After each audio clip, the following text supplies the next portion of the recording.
Hello everyone, আসসালামু আলাইকুম। IELTS কাস্টের তৃতীয় এপিসোডে আপনাদের সবাইকে স্বাগত জানাচ্ছি। আমি Rashed from IELTS studio. So বরাবরের মতো আজ আমাদের সাথে আছেন আইটিপি এবং ব্রিটিশ কাউন্সিল সার্টিফাইড আমাদের সবার প্রিয় Hasan Mohammad Rakib sir. Hello sir. Hello, good evening. good evening. কেমন আছেন স্যার আপনি? Alhamdulillah, I'm doing great. What about you? I am doing great sir.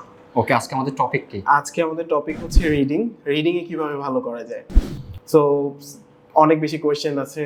So আমাদের গত এপিসোড থেকেও যেরকম আমরা অনেক কোয়েশ্চেন পেয়েছি যে স্যার রিডিং করছি 15টার বেশি কোনোভাবেই হচ্ছে না, প্যাসেজে কি পড়ছি, কোয়েশ্চেনে কি পড়ছি কোনোভাবে বুঝে উঠতে পারছি না, কি করব। সো এটার সলিউশন কি হতে পারে? এই মতামতগুলো কি অনলাইনে বেশি আসছে?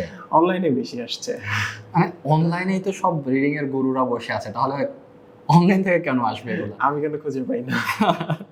ওকে, আজকে সো দেখেন, রিডিং প্রবলেম হচ্ছে, এটা খুবই common scenario. And IELTS reading is quite difficult, I would সে।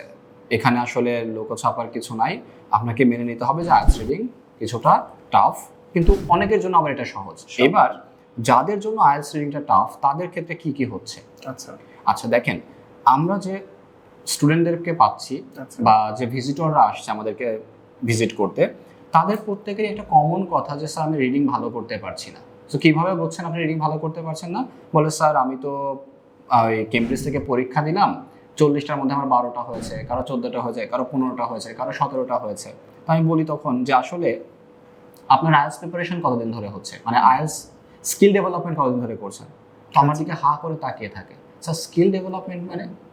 তো বলে যে, আমি বলি তখন যে না, আপনি তো একটা পরীক্ষা দিচ্ছেন, তাই না? আপনি কি করছেন, একটা কেমব্রিজ বই থেকে টেস্ট দিয়ে আপনি দেখছেন কতটা আনসার করতে পারেন, কারেক্ট আনসার হলো, কিন্তু তার আগে তো একটা প্রিপারেশন পিরিয়ড থাকবে। আপনি প্রিপারেশন কিভাবে নিয়েছেন?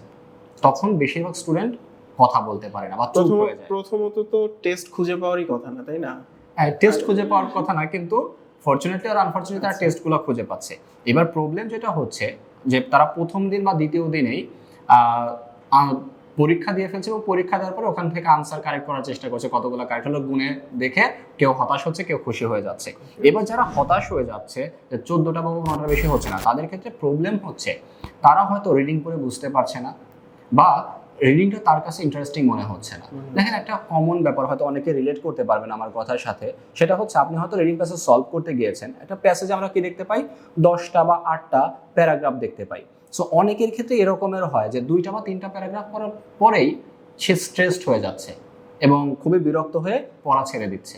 এখানে সলিউশনটা কি? এখানে আমরা কিভাবে ডিল করি আমাদের স্টুডেন্টদের সাথে? এই ক্ষেত্রে আমি বলবো যে যাদের এই প্রবলেমটা হচ্ছে যে একটু পড়লেই যারা বিরক্ত হয়ে যাচ্ছে, 2টা বা 3টা প্যারাগ্রাফ পড়ার পর আর পড়তে পারছে না, তাদের ক্ষেত্রে প্রথম কাজ হবে যে আপনি আগে পড়ার হ্যাবিটটা তৈরি করেন। Don't go for answering the questions first try to develop your reading habit. আপনি রিডিং হ্যাবিটটা ডেভেলপ করেন। এবার এটা করার জন্য আপনার অনেক বেশি ইংলিশ বই পড়ার দরকার নেই। আপনি কি করবেন, রিডিংয়ের যে প্যাসেজগুলো আছে, আইএলটিএস রিডিংয়ের যে প্যাসেজগুলো আছে, সেই প্যাসেজগুলো আপনি গল্পের মতো করে পড়েন। এগুলো কিন্তু খুব ইন্টারেস্টিং হয়, বিভিন্ন তথ্য পাওয়া যায়। সো আপনি গল্পের মতো করে পড়ে একটা জিস্ট নেওয়ার চেষ্টা করেন। এভাবে কিছুদিন পড়ে থাকলে দেখবেন আপনি ভালো করছেন।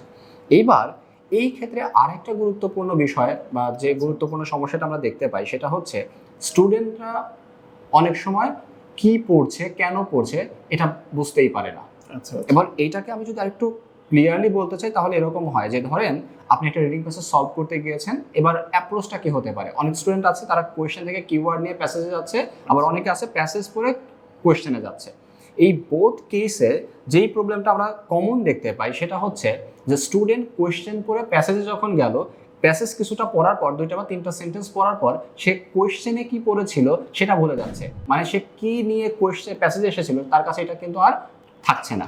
তার মানে তার হচ্ছে ইনফরমেশন রিটেনিং ক্যাপাসিটিতে একটা ডিফিসিয়েন্সি আছে, তার মানে তার ইনফরমেশন রিটেনিং ক্যাপাসিটিটা খারাপ। সো তাকে কি করতে হবে, এটাকে ডেভেলপ করতে হবে। এটা ডেভেলপ করার জন্য কি করতে হবে, তাকে এই পার্টিকুলার কাজের মধ্যে দিয়ে যেতে হবে, কোয়েশ্চেন করতে হবে, তারপর সেটাকে প্যাসেজে গিয়ে খুঁজতে হবে এবং এটার একটা হ্যাবিট তৈরি করতে হবে। আপনার ব্রেনকে জানাতে হবে যে আপনি এই কাজটা করতে যাচ্ছেন, আপনার ব্রেন ওইভাবে প্রিপেয়ার হবে, ডেইলি বেসিসে এটা করতে হবে। এক্স্যাক্টলি, এটা ওভারনাইট কিন্তু আপনি সলভ করতে পারবেন না, you have to invest some time. Okay, so এই ক্ষেত্রে মানে যখন এই পুরো জার্নিটার ব্যাপারটা আসে, তখন আমরা আমাদের স্টুডেন্টদেরকে কিভাবে আসলে হেল্প করে থাকি? আচ্ছা, আমাদের ক্ষেত্রে বলতে আমরা আইএলটিএস স্টুডিওতে যেটা করছি, আমাদের কাজগুলো খুবই প্রিসাইজ হয়ে থাকে। সে ফর এক্সাম্পল, আমি যদি রিডিং এর ক্লাস শুরু করি, সেই ক্ষেত্রে আমি প্রথম দিনই আমার স্টুডেন্টদেরকে আমি বলে দিচ্ছি যে দেখেন রিডিংয়ে আপনি ঠিক এতগুলো কোয়েশ্চেন টাইপ পাচ্ছেন। সো আমরা নর্মালি 18টা ডিফারেন্ট কোয়েশ্চেন ক্যাটাগরি নিয়ে কাজ করি। এইবার এই কোয়েশ্চেন ক্যাটাগরিগুলো যখন আমি দেখাচ্ছি প্রথম দিনই বলে দিচ্ছি কোন কোয়েশ্চেন ক্যাটাগরিতে কী কী ডিফিকাল্টি সে ফেস করতে পারে, এবং আরও পার্টিকুলারলি আমি যদি বলি তাহলে বলবো যে যখন আমি ক্লাসটা নিচ্ছি আমি একটা ক্লাসে একটা বা দুইটা টপিক নিয়ে আলোচনা করছি, আমি তার বেশি টপিক নিয়ে আলোচনা করি না। সো ধরেন আমি একটা হেডিং ম্যাচিং কীভাবে সলভ করতে হয় সেটা নিয়ে কথা বলছি একটা ক্লাসে, তাহলে আমার যেটা কাজ হয় একটা হেডিং ম্যাচিং এর কি কি ডিফিকাল্টি থাকতে পারে সেই সবগুলো ডিফিকাল্টি আমি আগে স্টুডেন্টদেরকে দেখানোর চেষ্টা করি, এবং এই দেখানোটা এমন যে আমি বলে দিচ্ছি যে কোন বইয়ের কত নাম্বার পেজে কোন ধরনের প্রবলেম আপনি ফেস করছেন, আমরা তো বলে দিচ্ছি যে এই প্রবলেমটা আপনি কিভাবে সলভ করবেন। এবার দেখেন হেডিং ম্যাচিং এর ক্ষেত্রে আমরা কি ধরনের প্রবলেম ফেস করি নর্মালি, বা আমরা বাজারে কি ধরনের কথা শুনতে পাই। বাজটা কি? বাজটা হচ্ছে যে আপনি হেডিং ম্যাচিং সলভ করবেন, একটা প্যারাগ্রাফের প্রথম সেন্টেন্সটা পড়েন আর শেষের সেন্টেন্স পড়েন, আপনি আনসার পেয়ে যাবেন।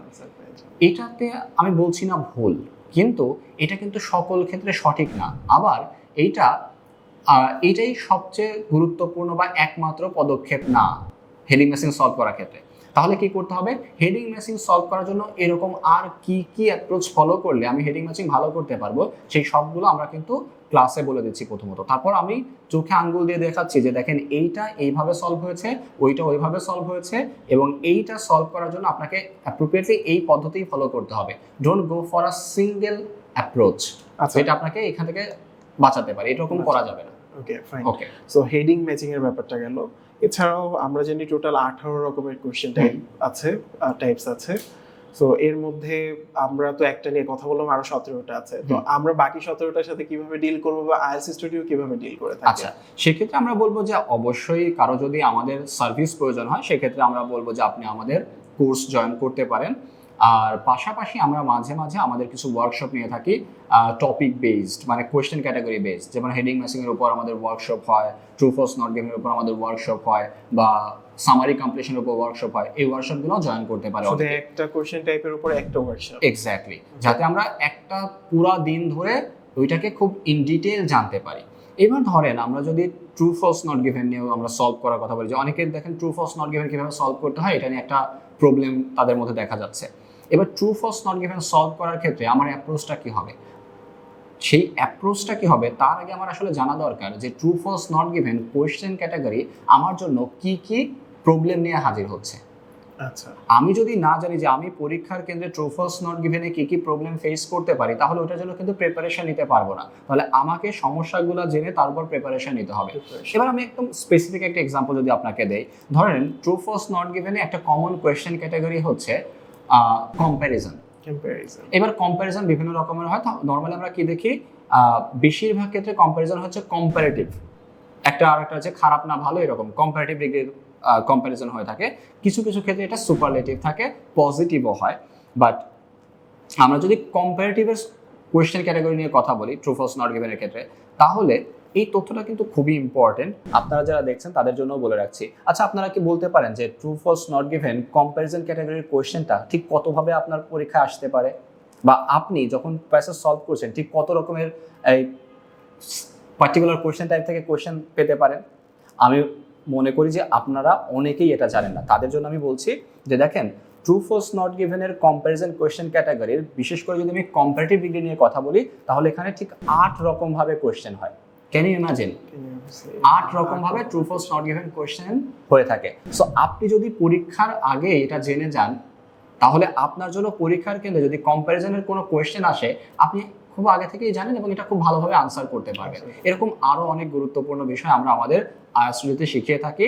সো আমি মনে করি স্টুডেন্টদের কি করা উচিত, প্রথমত প্রত্যেক কোয়েশ্চেন ক্যাটাগরি ধরে ধরে কাজ করা উচিত, এবং ওই পার্টিকুলার কোয়েশ্চেন ক্যাটাগরির কী কী প্রবলেম আছে সেই প্রবলেমগুলো আইডেন্টিফাই করে সেগুলো কীভাবে সলভ করা যায় সেইটা শিখে দেন পরীক্ষায় বসা উচিত। বাট পরীক্ষায় বসার আগে তার আরও কী করা উচিত, প্রচুর প্র্যাকটিস করা উচিত, ডিফারেন্ট ক্যাটাগরির ডিফারেন্ট ডিফিকাল্ট লেভেলের কোয়েশ্চেন নিয়ে সলভ করে সে যেন পরীক্ষায় বসে, এবং পরীক্ষায় বসার আগে অবশ্যই তার মক টেস্ট দেওয়া উচিত।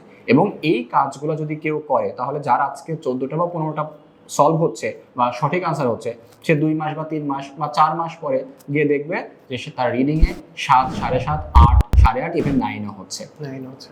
ওকে, তাহলে লং স্টোরি শর্ট, আমাদের ফার্স্ট হচ্ছে স্কিল ডেভেলপ করতে হবে, রিডিং পড়তে হবে বেশি বেশি করে, এক্স্যাক্টলি। যে প্যাসেজগুলো আছে সেগুলোকে গল্পের আকারে পড়া যেতে পারে, ভোকেবগুলোকে নোট করার প্রয়োজন পড়লে সেগুলোকে নোট করা। ওকে, দ্বিতীয়ত হচ্ছে যে আমরা কোয়েশ্চেন টাইপগুলো সম্পর্কে ইন ডিটেইল একজন এক্সপার্টের কাছ থেকে জানা, এবং এক্স্যাক্টলি, যে ওয়ার্কশপগুলো হয় চাইলে সেই রকম ওয়ার্কশপে জয়েন করা বা কনসালটেন্সি করা, দ্যাটস রাইট।